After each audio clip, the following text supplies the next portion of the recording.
فاكر لما دخلت جوجل وكتبت ازاي ابقى كاريزما وقعدت تتفرج على الفيديوز اللي بتقولك ازاي تبقى كاريزما في 10 خطوات؟ فاكر بقيت كاريزما بعد ما سمعته؟ كانش حد غلب. كان زماننا دلوقتي كلنا كاريزماتيك ومفيش ولا واحد عادي. يعني العادي بتاعنا هو اننا كنا هنبقى كلنا كاريزما. المهم تعالى بقى اقول لك اللي هيفيدك في الحكايه دي. انا عمرو العزالي وده اخر متر.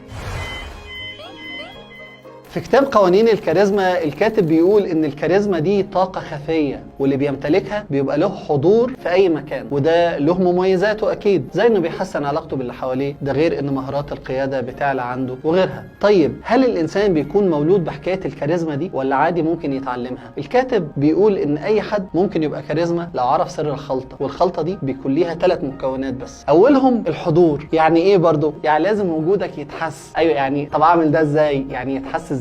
اول حاجه لازم تبطل تسرق الكلام. اسرق الكلام ازاي يعني؟ يعني لو لقيت حد مثلا بيحكي عن درجاته في الجغرافيا في تانية اعدادي، ما تبقاش قاعد مستني دورك في الكلام عشان تحكي له انت كمان عملت ايه فيها. ما تخليش كل همك انك تخطف المايك من اللي بيتكلم. اما تاني حاجه او تاني مكون في الخلطه هو انك تبقى جامد، او زي الكتاب ما بيقول اظهار القوه والنفوذ. القوه اللي مصدرها ثقتك في نفسك، والثقه هنا مش عكس الخوف، لا، الثقه بتخليك تتعامل بطريقه صح مع مخاوفك، ومش الغرور برضو. خليك في النص. خليك في النص هتعيشها تمام.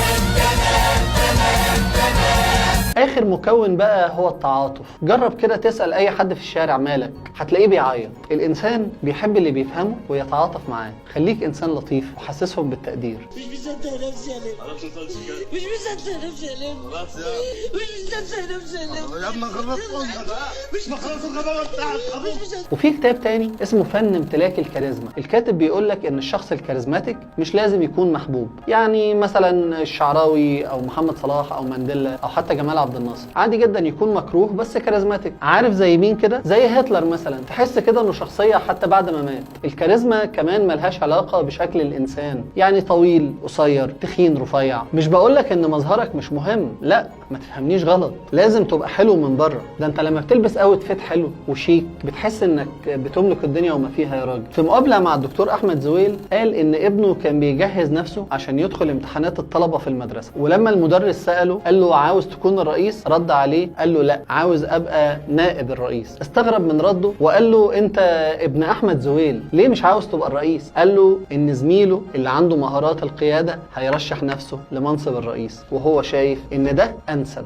لان الرئيس لازم تكون عنده مواصفات مش موجوده عند اي حد، يبقى كاريزما. يعني معنى كده انها هتبقى مشكله كبيره قوي لو كل الناس بقت كاريزما. اكيد طبعا كله هيبقى عايز يبقى الرئيس. عشان كده الشركات الكبيره ما ينفعش كل الموظفين الموجودين فيها يكونوا كاريزما، ودي بتكون قاعده موجوده عندهم في الاداره. لازم يبقى فيه شويه ناس عاديين عادي يعني مش كاريزماتيك. قول لي بقى في الكومنتات شايف نفسك كاريزماتيك ولا هتتعلمها من على يوتيوب في 10 خطوات برضو؟ وبس كده، واستنونا دايما في اخر مترو. سلام.